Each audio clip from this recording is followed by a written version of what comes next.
This is the Prostate Pit Stop. One man's journey, everyone's fight. With Keith Smith and Matt McCleary. Sponsored by the Ferry Project. Visit our website, ferryproject.org.uk. Well, hello and welcome to the Prostate Pit Stop. I'm Matt. Hi, and I'm Keith. And today we back chatting with Keith all about his prostate cancer journey and, of course, his recovery. Hi, Keith. Hi. Yes, it's actually going really well, Matt. So I'm really pleased to say that I've been very pleasantly surprised at how well the recovery is going. And saying it's easy is not quite the right word, but it's been better than I expected. I'm recovering much more quickly than I expected. How far along are we into the recovery? So when was your operation? So the operation was March the 7th, so it's now just over 6 weeks. So at 6 weeks, I'm not certain what I was expecting, but they told me that after the operation, it would be about 3 months before I was pretty well back to normal. And actually, I think I'm well on the way there. Well, one of the key things for me, Matt, is about it, and for my recovery, mental recovery of what it is. I personally like having baths rather than showers, and as I was going through the wounds that they did to actually get the prostate out, were healing, but they were healing more slowly than I wanted, and because they were still healing, they didn't want me to have a bath because get them wet and soak it, and it soaks the scab off and all the rest of it that means that they don't heal as quickly. So they were asking me to have showers, but a week ago I got permission to have a bath. So I've been having some baths since then. Yeah, and it's funny how small things like that actually can become quite big things about getting life back to normal and feeling that things are getting better. So that was good. So I started having baths last week, and I've driven for the first time. So I've had a couple of short trips out. They said it was probably wise not to drive until I could be certain I could control the car and certainly do the emergency stop without hurting myself. But I've been able to do that, and so I've driven on 3 short journeys. So life is starting to return more to normal, which is really pleasant and nice to be able to do. And it's, as I say, it certainly helps your mind. It makes you feel like you're getting better, rather than before the operation, it was all a bit worried about are things just going to get worse and worse. For want of a better word, how is the toilet training going? Yeah, that's interesting. So I would say I'm definitely not incontinent. I can control myself pretty well. I'm sure the ladies listening to the podcast would just smile knowingly. It's just the surprise about, what do they call it? Stress incontinence. So if you move suddenly in a particular way, and I'm still trying to work out what it is, I might get a little leak, or if I'm not careful, when I cough, or other times. So what I find is I will do a couple of spots of urine into my underwear when I'm least expecting it, and I suppose that's part of it, isn't it? I'm not really expecting it. What I'm not doing is wetting myself, if that makes sense. So that is really different, because that's not something I'm used to at all. Certainly, I never used to just do tiny drops of wee. But okay, it's getting there, and I have to keep practicing my pelvic floor. It's much harder to remind yourself now, because as things are getting better, you tend to forget about doing exercises on things. So I had to remind myself, because that's the key. So I know that that's the answer. But yes, so it's nowhere near as bad as it could be. It is very different to what it was before, but then it would be. So, but all in all, yes, it's not stopping me living. And if in the light of absolute honesty, so you can get these things, tenor pads for men. And so if I'm going out to something where I'm going to be away from toilet facilities, like on a journey, because I've done a couple of longer journeys now with my wife driving, or events where I'm going to be in somebody's house for a few hours and I'm concerned I might dribble. Then you can put one of these pads on and that absorbs the dribble. So I'm learning to use pads, but not very often. So, yeah, but it is a very different way of living. And, yes, as I say, I'm sure the women listening to this would smile and go, yes, now you know what it feels like. So, in a previous episode where we talked about pelvic floor exercises, yes. we popped a link to some suggested pelvic floor exercises for men in the show notes. So we'll do the same thing again, for those. Yeah, it's a good idea. It is important. I definitely know. I notice the difference when I am doing my pelvic floor exercises and when I'm not. So I'm assuming that sometime in the not too distant future, I hope, they'll get to the stage where they're keeping the fitness levels up, the muscles, like if you do other exercises. But I'll have to wait and see. It's still early days. So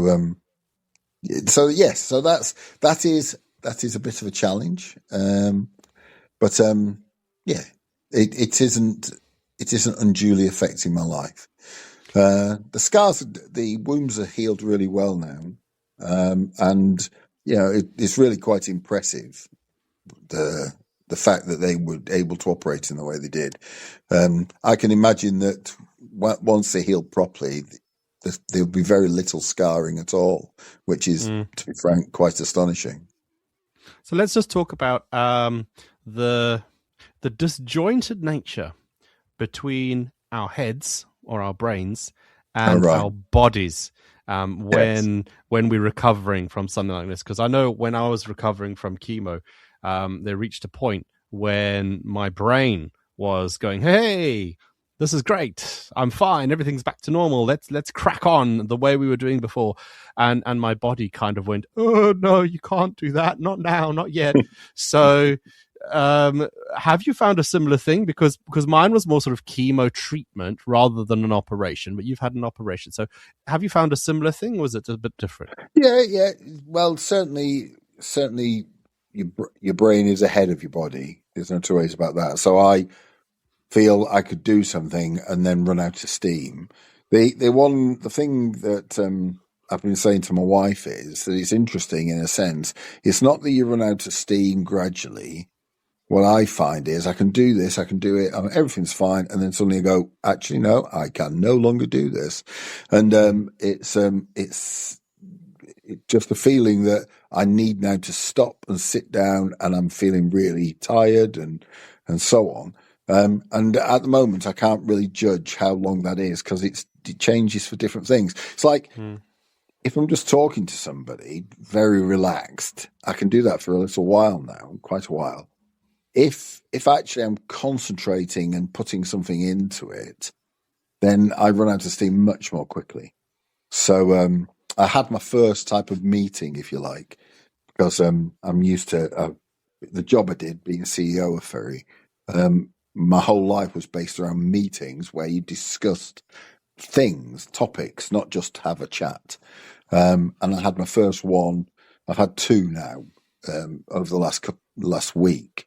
And in both cases, after the meeting, I felt far more tired than just chatting to people. And, the first meeting I had, I actually had very little energy for the whole of the next day, and it was only an hour-long meeting. Yes, it is really quite different. Your head is definitely well ahead. One's head is definitely well ahead of one's body. It's just being sensible, isn't it? And not pushing through. Historically, I would have pushed through when I had a cold. I used to go, "Oh, no, I can do this. I can do it."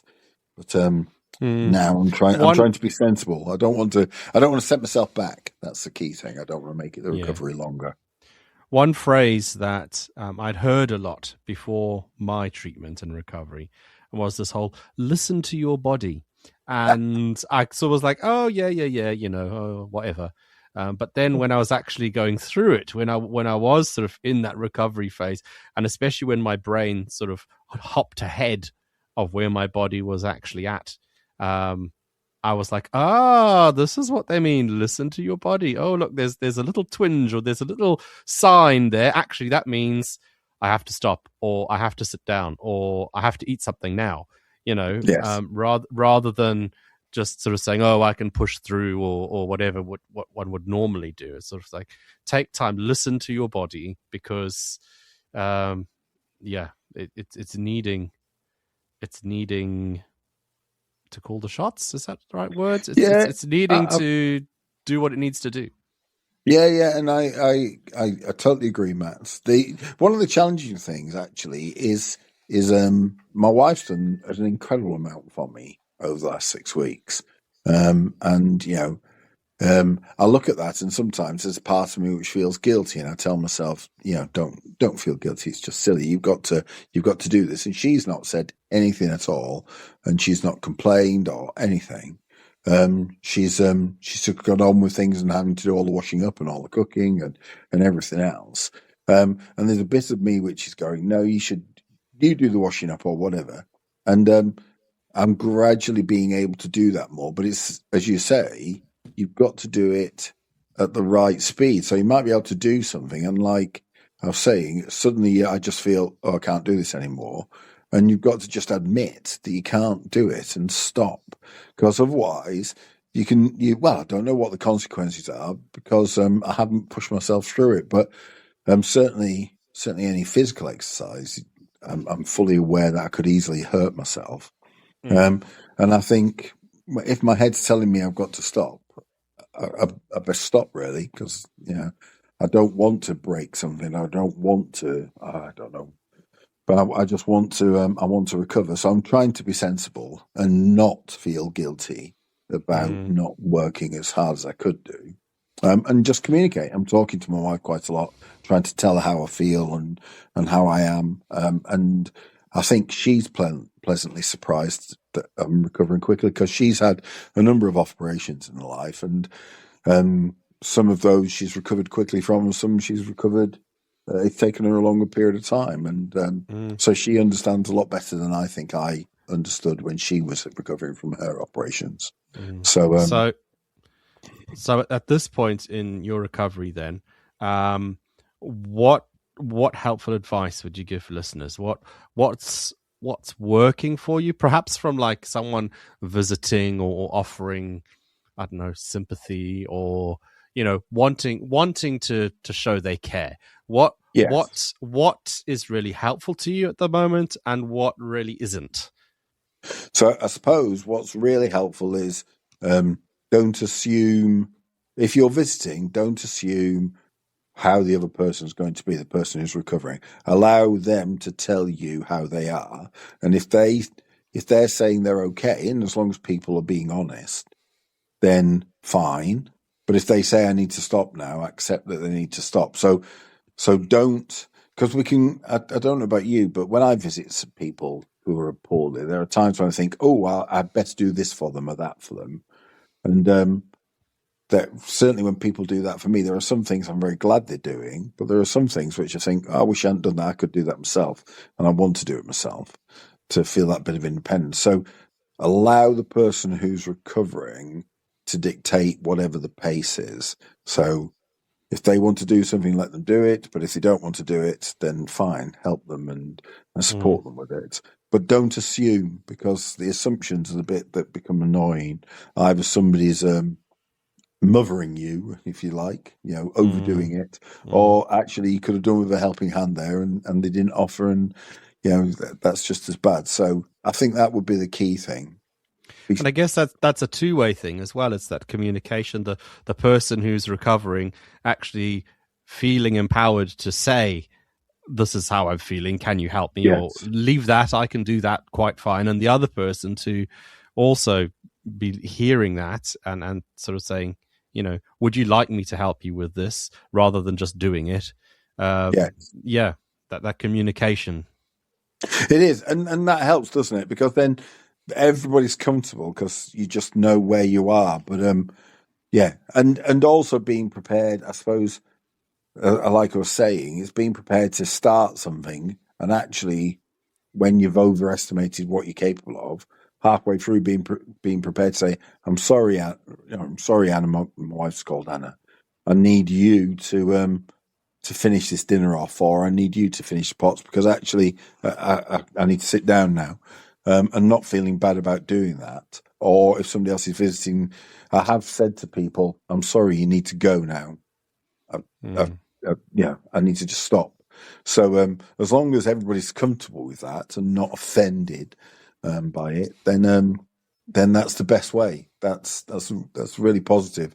And yeah, that's where you know your friends are, aren't they? When you can be open and honest, and it doesn't matter. No, it's great. It's been really good catching up. We'll be back soon with another installment of the Prostate Pit Stop, catching up with Keith on his prostate journey. So join us then, subscribe, like, and share, because this conversation might be really valuable and it might help someone out. It might even save someone's life. So thank you for listening, and we'll see you soon. Bye. Bye. Thanks for listening to the Prostate Pit Stop, sponsored by the Ferry Project. Make sure you subscribe and share.